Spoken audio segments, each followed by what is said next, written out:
We really didn't see it coming, and now all eyes are on this new home port.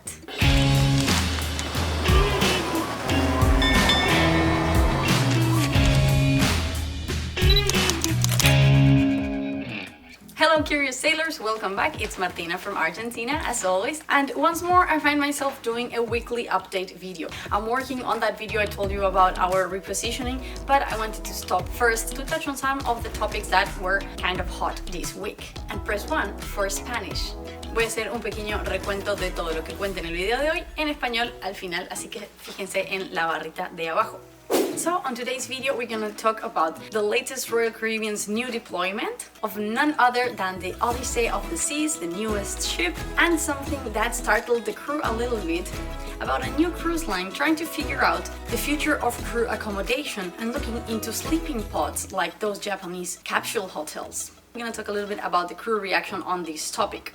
And finally, I'm going to give you a little bit of my insight on what might be the next ports opening up for cruise lines. So without further ado, let's dive right into the information. But before we get into everything, guys, can I ask you to leave a like if you like to see these type of updates, or let me know if you would like for me to continue making Q&A videos of cruise ship life in general, and of course subscribe to catch the latest videos. Okay, now let's jump in.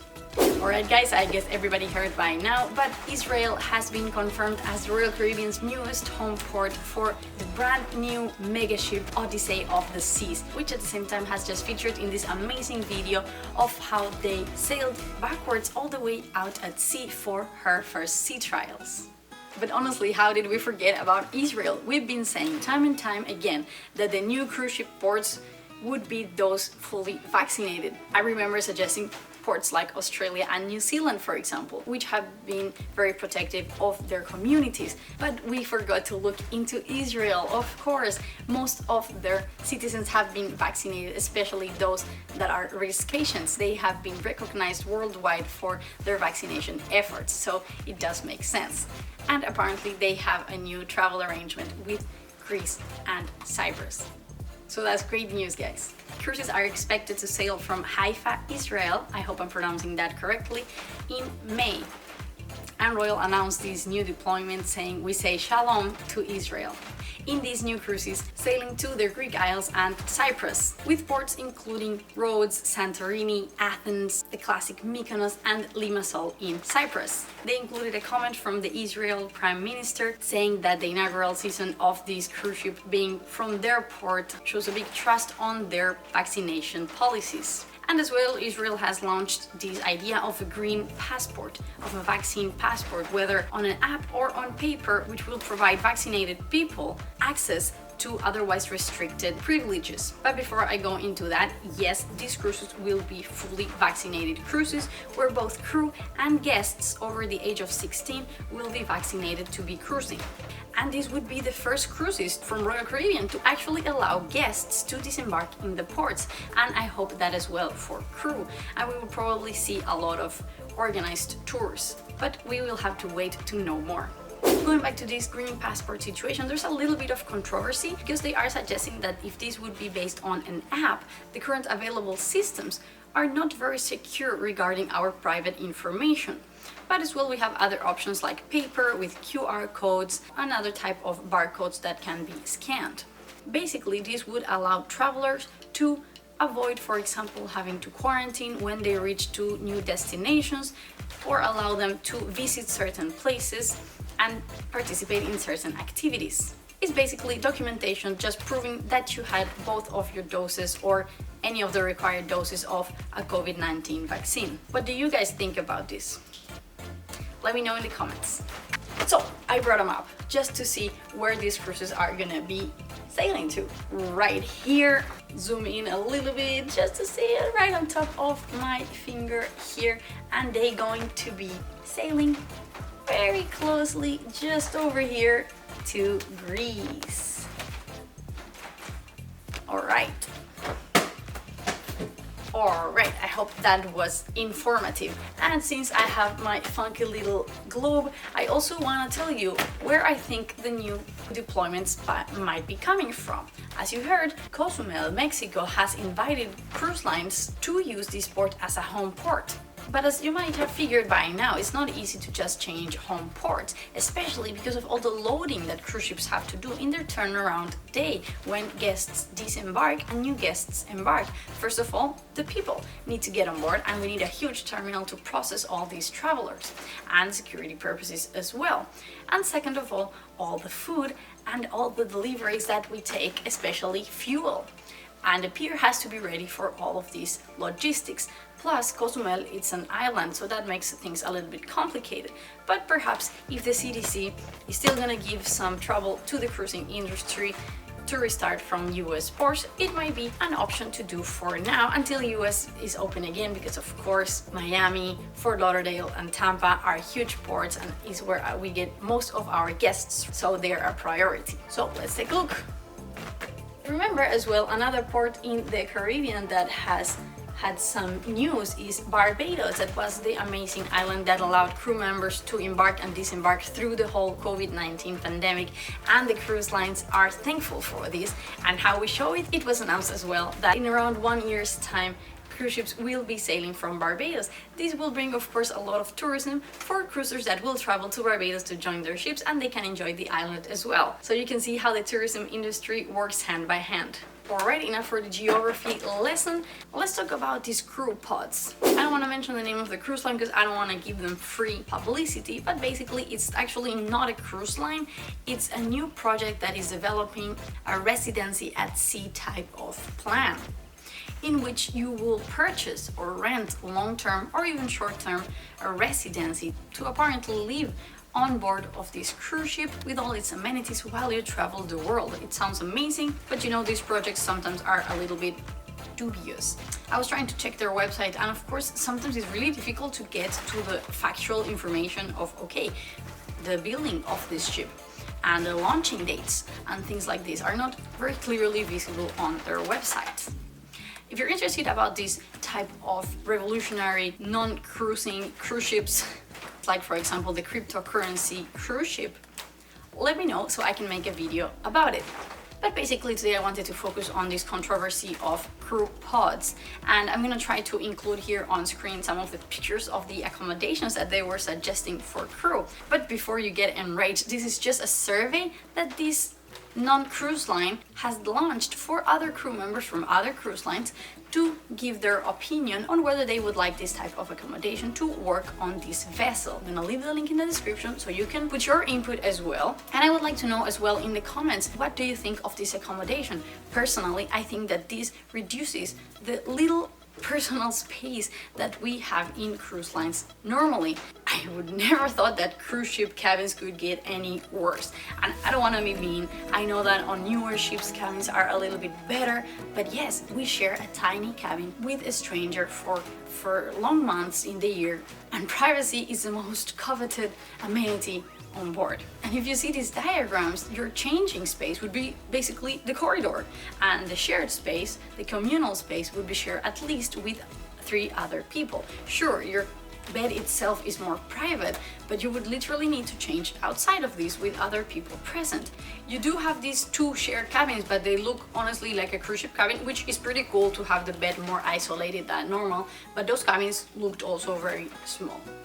And actually one of the discussions was making these corridors female and male segregated, which normally I don't care about these things, but if I need to change in the middle of the corridor, I think that would be needed. So honestly, it blew my mind how they planned this to work. And you know, on cruises we don't have any time to lose, especially when getting ready to go to work. A lot of the times we come in and out of work a lot, and having to take a baggie with your toiletries all the way to the bathroom and back again, like in a hostel, seems really time consuming. Please let me know what you think about all this. But I heard a lot of outraged crew members, and one that even wrote to the CEO of this company to give her feedback, and she was actually invited to a more specific focus group on this topic of crew accommodation. And you can leave your email as well in the survey to try to be included in this group as well. I left mine, I'll let you know if they pick me. And one of the questions that really stood out was, well, where are the officers living? Because this is clearly for, let's say, low-ranking crew, although I don't like to use that type of vocabulary, but you know, those simple mortals that share cabins. But honestly, for me, the last drop that made me include this in the video was when I was taking a look at this website that they were telling a little bit about what they planned for the crew and that everybody's gonna be English speaking. And they pointed out that our crew will have the most spacious living quarters and relaxation lounges. And I was like, hold on, you just showed me crew pods, a sleeping pod, which is literally a single bed, by the way. You know what I'm talking about? Where I need to change in the middle of a corridor and share a bathroom with at least 3 other people, which also I wonder who's gonna clean it, because usually we have to clean our own bathrooms, at least in Royal Caribbean and most cruise lines, as I understand. But you're telling your guests that we get the biggest accommodations at sea? I'm confused a little bit. I mean, really, we're not on vacation. We're not there to just like, okay, I'll just live there so I don't care. It's literally where we live most of our months. So I really think it's important to have decent accommodation with privacy. You know, on some Royal Caribbean ships we have what they call flip-flop cabins that are basically just a very small cabin where the desk is right below a pull-down bed, and that's super tiny, but some people prefer it because at least it's their own space. So there's a lot of other alternatives. Please let me know what you think in the comments, guys. I feel this topic is very emotional for crew members. Anyways, guys, that was everything for today. Just a short update video. I hope you enjoyed. Remember to leave a like and subscribe for more. I see you at sea, sailors. Bye bye. Bueno, mis amiguitos que hablan español o castellano como yo, vamos a hacer un recuento bien rapidito de todo lo que conté en el video de hoy. La primera gran noticia de la semana es que Royal Caribbean va a lanzar su nuevo barco, el Odyssey of the Seas, desde Haifa, Israel. Y con esa nueva noticia le decimos Shalom a Israel. No puedo creer que no pensamos en este puerto antes. Claro, como yo ya les había dicho, lo que era prioridad para elegir de qué puertos íbamos a navegar primero eran las vacunas. Y como no lo vimos antes, Israel es uno de los países que tiene mayor porcentaje de su población, en especial la de riesgo, vacunada. Y tienen su nuevo sistema de pasaporte verde o pasaporte de vacunación que permite ciertos privilegios y acceso a distintas actividades a quienes estén vacunados. Y les voy a contar un poco más sobre eso más adelante. Pero básicamente aquí les traje un globito terráqueo para mostrarles, aunque está bien chiquitito, Israel, acá lo tenemos.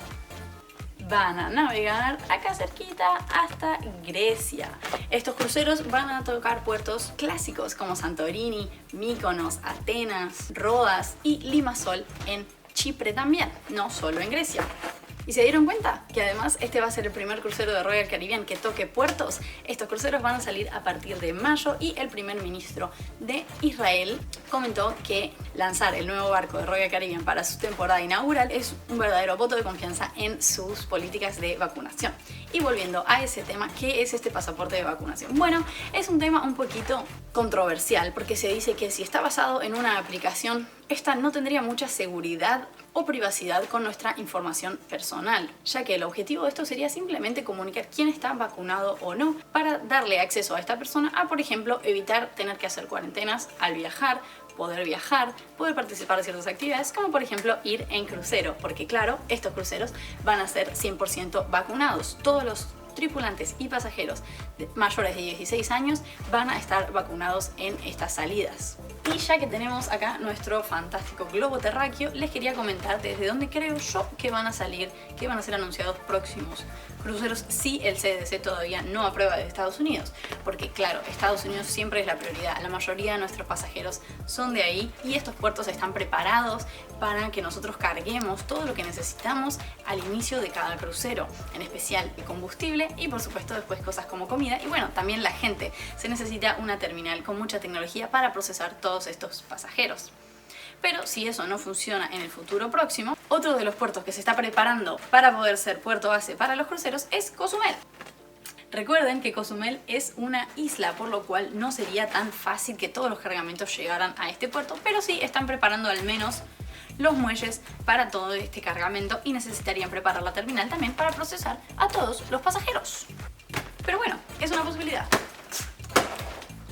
Recuerden que Barbados, la gran isla que abrió sus puertas a que toda la tripulación pudiera regresar a sus países y volver al trabajo y moverse en general durante todo el tiempo de la pandemia, también se ha ofrecido como un puerto base para próximas salidas en el futuro no tan lejano, ya que claro chicos, la industria del turismo funciona mano en mano y la industria de los cruceros no va a olvidar a quien nos ayudó en los momentos más difíciles de esta pandemia, ya que ser un puerto base genera que muchos turistas viajen a ese país, en este caso la isla de Barbados, para tomar su crucero y además van a poder disfrutar de la isla y van a generar más movimiento turístico en la isla en sí.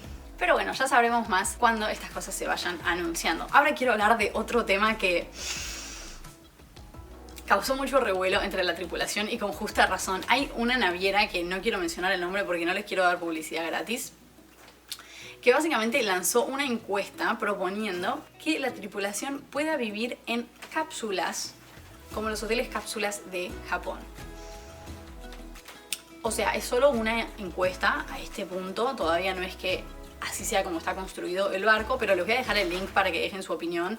No sé qué opinen ustedes, pero a mí me pareció una mala idea, básicamente, porque les voy a dejar los mapitas un poco de cómo sugieren que se distribuyan estas cabinas, perdón, ni siquiera son cabinas, estas cápsulas, que básicamente es solo la cama, con, bueno, está bien, enchufes, una tele para vos, supuestamente no se escucha, lo cual, no sé, dudoso.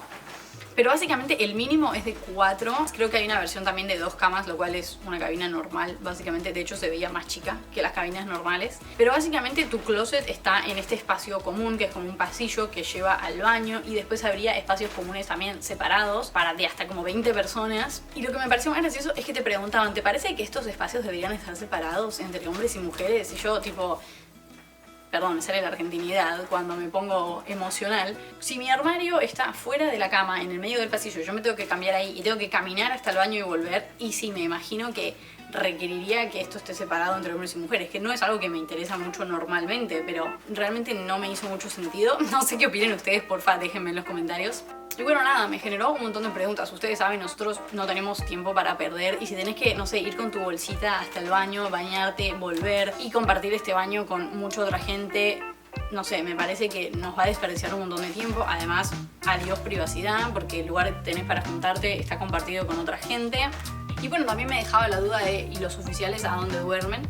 Nadie los mencionó, porque claro, esto sería para, me imagino, para los plebeyos que compartimos cabina. Pero bueno. Y por último, mi gran pregunta era, ¿quién va a limpiar estos baños? Porque cuanta más gente use un baño, más desastre va a ser. Y en general, al menos en Royal, y por lo que entiendo en la mayoría de las navieras, nosotros limpiamos nuestros baños. Así que... nada, me generó más dudas que respuestas. Pero lo peor de todo es que entré en la página de esta naviera y es uno de estos proyectos innovadores en los cuales no es un crucero, supuestamente es una residencia en el mar donde la gente puede comprar estos departamentos o alquilarlos y vivir a bordo mientras el barco va viajando por el mundo. Paréntesis, si estos temas le parecen interesantes, estas navieras innovadoras como por ejemplo el crucero de criptomonedas, avísenme, así hago un video específico sobre el tema. Pero básicamente me reía porque en la parte sobre la tripulación, que todavía no están contratando hasta el 2022, decía, nuestra tripulación va a tener los espacios comunes y las habitaciones más amplias de la industria. Y yo tipo, entonces ¿por qué estamos hablando de esta cama cubículo? Pero bueno, tienen la oportunidad de dejar su comentario. Hay una chica de la tripulación que leí que habló con el CEO de la empresa y la invitaron a un grupo de enfoque específico que van a hablar de este tema. De hecho, ustedes se pueden anotar también para ver si los consideren. Yo me anoté porque, claro, me muero de la intriga y si me eligen les aviso, obviamente. Pero bueno, nada, en fin. Quería saber qué opinaban ustedes del tema también. En fin chicos, eso era todo lo que les quería contar hoy. Me estoy quedando sin batería, así que porfa, si me dejan un like, si se suscriben para seguir hablando de cruceros, saben que ayuda un montón al canal. Hasta la próxima, marineros. Chao, chao. Alright.